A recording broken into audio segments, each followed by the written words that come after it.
നമസ്കാരം സുഹൃത്തുക്കളെ, നാളെയാണ് ആ പുണ്യദിനം. ലക്ഷക്കണക്കിന് സ്ത്രീകൾ തിരുവനന്തപുരത്തെത്തുമ്പോൾ വരാൻ ആഗ്രഹമുണ്ടായിട്ടും ആരോഗ്യ പ്രശ്നങ്ങൾ, ജോലിത്തിരക്ക്, വിദേശവാസം, സാമ്പത്തിക ബുദ്ധിമുട്ടുകൾ എന്നിവ കാരണം വരാൻ കഴിയാത്ത കോടിക്കണക്കിന് അമ്മമാരും സഹോദരിമാരും ലോകമെമ്പാടുമുണ്ട്. അവരുടെ മനസ്സിലെ വലിയൊരു സങ്കടവും കുറ്റബോധവും മാറ്റുന്ന, അവർക്ക് വലിയ ആശ്വാസം നൽകുന്ന ഒരു വീഡിയോ ആയിരിക്കും ഇത്. ലോകമെമ്പാടുമുള്ള മലയാളികളുടെ, പ്രത്യേകിച്ച് സ്ത്രീകളുടെ മനസ്സും ശരീരവും ഒരുപോലെ ഭക്തിസാന്ദ്രമാകുന്ന ആറ്റുകാൽ പൊങ്കാല. തിരുവനന്തപുരത്തെ ക്ഷേത്ര പരിസരത്ത് ലക്ഷക്കണക്കിന് അമ്മമാർ നാളെ അടുപ്പ് കൂട്ടും. എന്നാൽ മനസ്സിൽ ഒരുപാട് ആഗ്രഹമുണ്ടായിട്ടും പലവിധ കാരണങ്ങൾ കൊണ്ട് ഇത്തവണ അവിടെ നേരിട്ട് പോകാൻ കഴിയാത്ത എത്രയോ പേർ നമ്മൾക്കിടയിലുണ്ട്. അസുഖം ബാധിച്ചവർ, പ്രായമായവർ, ചെറിയ കുഞ്ഞുങ്ങളുള്ള അമ്മമാർ, ഗൾഫിലും യൂറോപ്പിലും മറ്റ് വിദേശ രാജ്യങ്ങളിലും ജോലി ചെയ്യുന്നവർ. പൊങ്കാലയുടെ തത്സമയ സംപ്രേക്ഷണം ടിവിയിൽ കാണുമ്പോൾ നിങ്ങളുടെ കണ്ണുകൾ നിറയുന്നുണ്ടോ? അമ്മയുടെ സന്നിധിയിൽ പോയി ആ പൊങ്കാലയൊന്ന് സമർപ്പിക്കാൻ കഴിഞ്ഞില്ലല്ലോ എന്ന വലിയൊരു സങ്കടം നിങ്ങളുടെ ഉള്ളിലുണ്ടോ?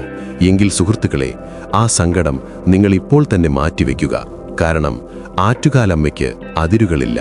ക്ഷേത്രമുറ്റത്ത് തിളയ്ക്കുന്ന അതേ ഭക്തിയോടെ നിങ്ങളുടെ വീടിന്റെ മുറ്റത്തോ ഫ്ളാറ്റിന്റെ ബാൽക്കണിയിലോ, എന്തിന് നിങ്ങൾ താമസിക്കുന്ന വാടകമുറിയിലോ ഇരുന്ന് പൊങ്കാല അർപ്പിച്ചാൽ അതിന് ഇരട്ടി ഫലം ലഭിക്കുമെന്ന് നമ്മുടെ ശാസ്ത്രവും ആത്മീയ പണ്ഡിതരും വ്യക്തമാക്കുന്നു.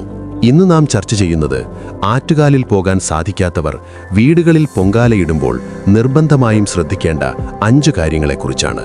വീടുകളിൽ പൊങ്കാലയിടുമ്പോൾ ഏതു ദിക്കിലേക്ക് തിരിഞ്ഞു നിൽക്കണം? അടുപ്പ് കൂട്ടേണ്ടതെങ്ങനെ? ഇതിനു പിന്നിലെ കൃത്യമായ ജ്യോതിഷ രഹസ്യങ്ങൾ എന്ത്? ഈ വീഡിയോ പൂർണ്ണമായും കാണുക. നിങ്ങളുടെ സകല ദുഃഖങ്ങൾക്കും ഇതിൽ പരിഹാരമുണ്ട്. വീഡിയോയിലേക്ക് കടക്കുന്നതിന് മുൻപ് നമ്മുടെ ചാനലിലെ എക്സ്ക്ലൂസീവ് വീഡിയോകൾക്കും ആത്മീയമായ സംശയ നിവാരണങ്ങൾക്കുമായി താഴെയുള്ള ജോയിൻ ബട്ടൺ ക്ലിക്ക് ചെയ്ത് നമ്മുടെ കമ്മ്യൂണിറ്റിയിൽ ഇപ്പോൾ തന്നെ അംഗമാകുക. ആദ്യം തന്നെ ഒരു കാര്യം മനസ്സിലാക്കുക. ആറ്റുകാൽ പൊങ്കാല എന്നത് വെറുമൊരു ആചാരമല്ല, അതൊരു വികാരമാണ്. 1997-ലും 2009-ലും ലോകത്തിലെ ഏറ്റവും വലിയ സ്ത്രീകളുടെ ഒത്തുചേരൽ എന്ന നിലയിൽ ഗിന്നസ് ബുക്കിൽ ഇടം നേടിയ മഹാ അദ്ഭുതമാണിത്. എന്നാൽ ഇന്ന് തിരുവനന്തപുരത്ത് മാത്രമല്ല, അമേരിക്കയിലും ലണ്ടനിലും ദുബായിലും തുടങ്ങി ലോകത്തിന്റെ ഏത് കോണിലും മലയാളി സ്ത്രീകൾ മാർച്ച് 3-ന് വീടുകളിൽ പൊങ്കാല അർപ്പിക്കുന്നുണ്ട് എന്ന വാർത്തകൾ നാം സ്ഥിരമായി കാണുന്നതാണ്. എന്തുകൊണ്ടാണ് വീടുകളിലെ പൊങ്കാലയ്ക്ക് ഇത്ര ശക്തി? ഹിന്ദുധർമ്മത്തിൽ മാനസപൂജ എന്നൊരു സങ്കല്പമുണ്ട്. അതായത് ഏറ്റവും വലിയ ക്ഷേത്രം നമ്മുടെ മനസ്സാണ്. നിങ്ങളുടെ മനസ്സ് ആറ്റുകാലിലാണെങ്കിൽ നിങ്ങൾ എവിടെയിരുന്ന് പ്രാർത്ഥിച്ചാലും അമ്മ അത് സ്വീകരിച്ചിരിക്കും. സാമ്പത്തിക ബുദ്ധിമുട്ടുകൊണ്ടോ അസുഖം കൊണ്ടോ ക്ഷേത്രത്തിൽ പോകാൻ കഴിയാത്ത ഒരാൾ വീട്ടിലിരുന്ന് കണ്ണുനീരോടെ ഒരു തുള്ളി വെള്ളം ഭക്തിയോടെ നൽകിയാൽ അത് ലോകത്തിലെ ഏറ്റവും വലിയ നിവേദ്യമായി ഭദ്രകാളി സ്വീകരിക്കും എന്നാണ് വിശ്വാസം. അതുകൊണ്ട് അവിടെ പോകാൻ കഴിഞ്ഞില്ലല്ലോ എന്ന കുറ്റബോധം ആദ്യം മനസ്സിൽ നിന്ന് മാറ്റിവെക്കുക. കുറ്റബോധത്തോടെ ചെയ്യുന്ന ഒരു കർമ്മവും പൂർണ്ണമാകില്ല. പൂർണ്ണ സന്തോഷത്തോടെ എൻ്റെ വീട്ടിലേക്ക് അമ്മ വരുന്നു എന്ന വിശ്വാസത്തോടെ വേണം വീടുകളിൽ പൊങ്കാല ഒരുക്കാൻ. ഇനി വീട്ടിൽ പൊങ്കാലയിടുമ്പോൾ ശ്രദ്ധിക്കേണ്ട ഏറ്റവും പ്രധാനപ്പെട്ട കാര്യങ്ങൾ നോക്കാം. ഒന്നാമത്തെ കാര്യം, ശുദ്ധി. പൊങ്കാലയ്ക്ക് ഏറ്റവും പ്രധാനം വ്രതശുദ്ധിയാണ്. വീട്ടിൽ പൊങ്കാലയിടുന്നവരും കൃത്യമായ വ്രതം നോൽക്കണം. നാളെ അതിരാവിലെ എഴുന്നേറ്റ് കുളിച്ചു ശുദ്ധിയായി വീടും പരിസരവും അടിച്ചുവാരി വൃത്തിയാക്കുക. മാംസാഹാരം പൂർണ്ണമായും ഒഴിവാക്കണം. ആർത്തവ സമയത്തുള്ള സ്ത്രീകൾ പൊങ്കാലയിടാൻ പാടുള്ളതല്ല. അവർക്ക് പകരം വീട്ടിലെ മറ്റു സ്ത്രീകൾക്കോ പുരുഷന്മാർക്കോ പൊങ്കാല സമർപ്പിക്കാവുന്നതാണ്. രണ്ടാമത്തെ കാര്യം, അടുപ്പ് കൂട്ടേണ്ട ദിക്കും രീതിയും. ഇത് വളരെ പ്രധാനമാണ്. വീടിന്റെ കിഴക്കുഭാഗത്തോ അല്ലെങ്കിൽ വടക്കു കിഴക്ക് ഭാഗത്തോ, അതായത് ഈശാന കോണിലോ വേണം അടുപ്പ് കൂട്ടാൻ.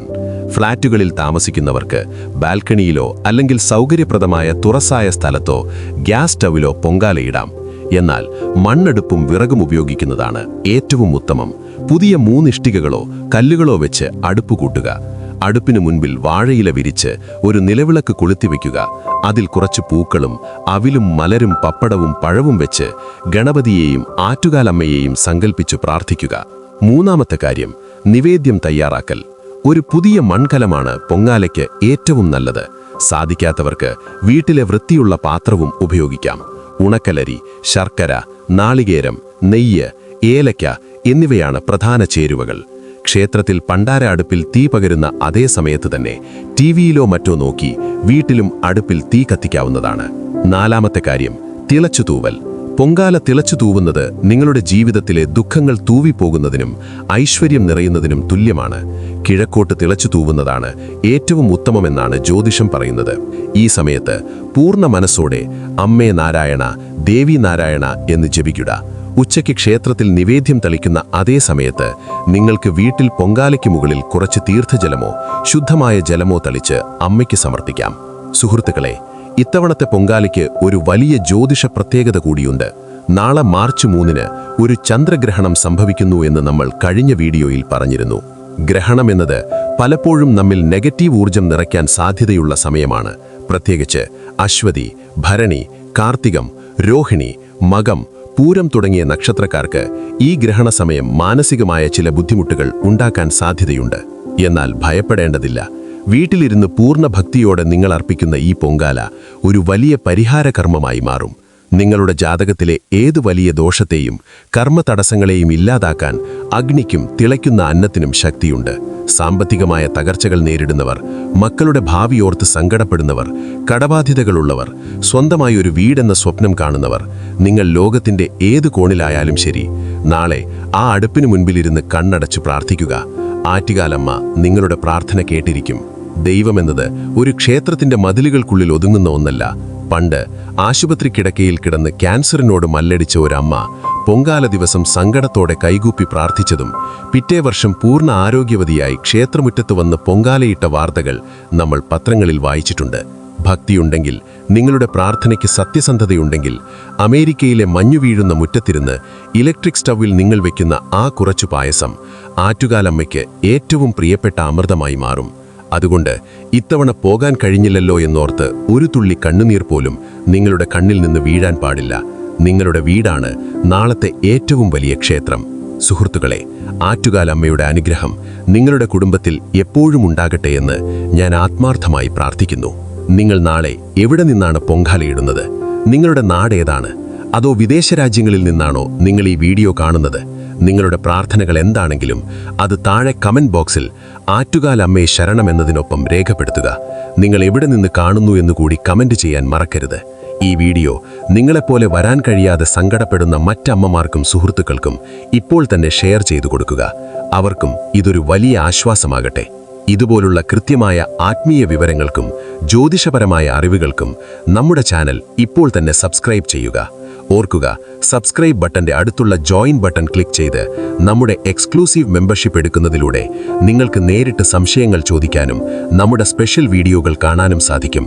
എല്ലാവർക്കും ഐശ്വര്യം നിറഞ്ഞ ഒരു പൊങ്കാല ആശംസിക്കുന്നു. നന്ദി, നമസ്കാരം.